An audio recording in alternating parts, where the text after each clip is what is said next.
Hey everyone, welcome to another video. Today we're going to talk about issue number 3 of Nightcrawlers, written by C. Spurrier, which is part 10 of the Sins of Sinister event. But before we dive into the story, I want to ask you a favor. If you enjoy this video, please leave a like and a comment to help the channel grow. Now with that said, this issue opens with Mother Righteousness traveling throughout the universe, stealing every magical object they came across, including a phoenix egg. For all these items were added to her collection in order to add to a sacred weapon. Which is kind of funny, because she continues to say that the sacred weapon has been built, loaded, and armed for ages. So when it comes to the oil to grease the trigger, that would fall to her 15th generation of Nightcrawlers. For over the centuries, the Mother was pretty much able to remove any lingering trace of Sinister's control as well as any other genetic tampering, but for some reason, members of the NIGHTKIN still approach her with issues of faith and tales of the apostate, referring to Wagnerine. So to keep up with the tradition, as well as weaken the shield, she orders him to do the same thing that many before him have done in times of crisis, which is to take the last leap. So as he bamps into the force field that surrounds Sinister's lab, she just continues along her way like nothing even happened.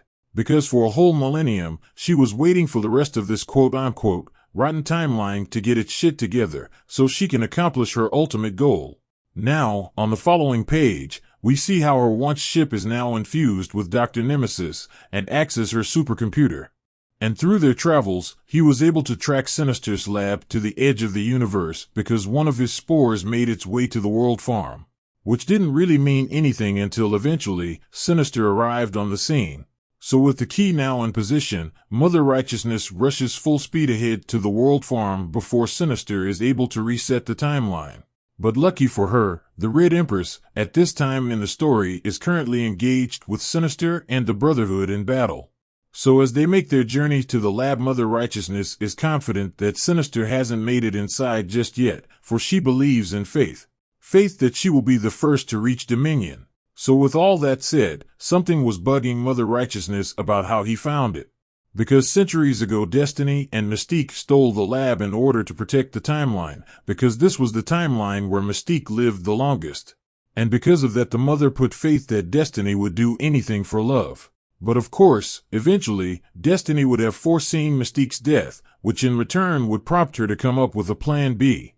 A Plan B that Mother Righteousness didn't see coming, for she rightly assumed that Destiny was the one responsible for leading Sinister to the lab to begin with, but that couldn't be the full story, because Destiny would never trust Sinister to carry this out on his own. So after some deep thinking, everything eventually clicks as something sparks in Mother Righteousness's mind, for the path ahead was clear. So with everything in her hands for the taking, she calls for Vox Ignis to send the coordinates and sound the trumpets and let the rapture begin.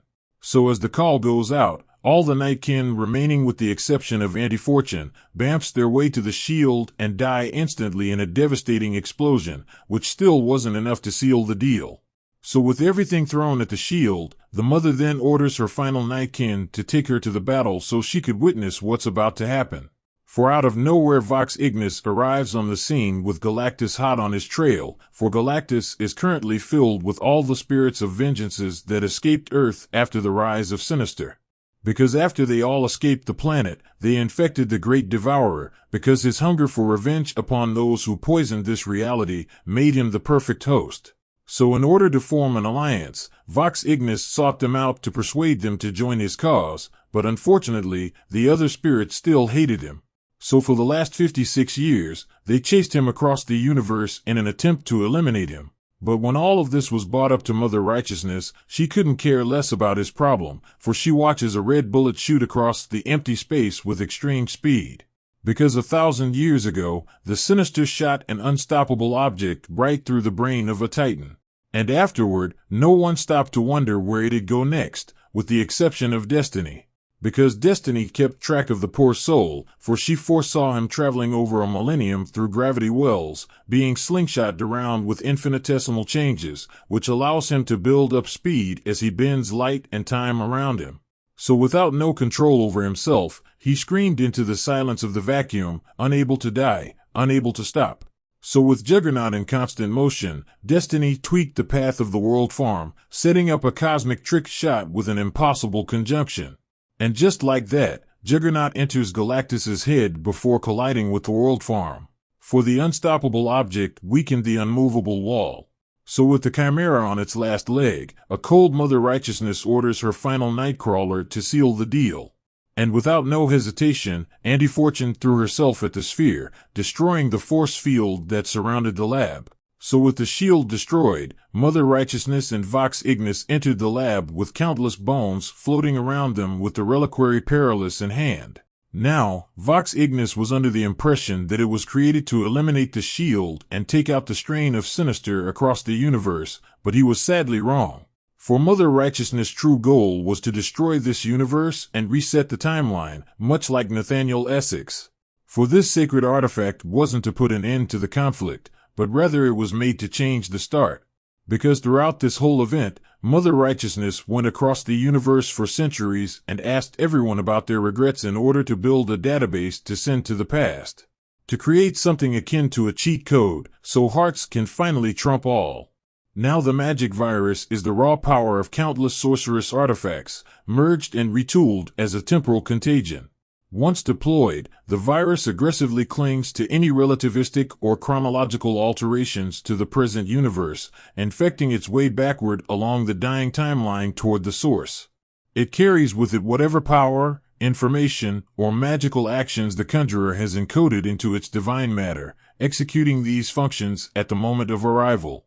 In effect, it would serve as a message in a bottle sent back from an erased timeline to herself. And with all that power and knowledge, she would be able to navigate her way through history the second time around with no problem. So with the truth uncovered, Vox Ignis was not happy about what was about to happen, for this method would destroy and erase countless stories and lives instantly. But at this point in the story, Mother Righteousness had no further use for him, so to cover her tracks, she used the artifact to reclaim the spirit that was given to him 1,000 years ago. So with everything going her way, Mother Righteousness had to infuse one last part to set her goal into motion, and that was adding the Golden Child into the sacred artifact. But before she could do the deed, Wagnerine appeared out of a cloud of smoke, ready to deal out justice. Now, this caught Mother Righteousness off guard, for she was under the assumption that she died a long time ago. So with the element of surprise seemingly gone, Mother Righteousness proceeded to retaliate with a massive surge of energy that stopped our hero in her tracks. So right before she delivers the deadly blow, Banshee drives one of Wagnerine's claws directly into her foot, just long enough to catch Mother Righteousness's attention.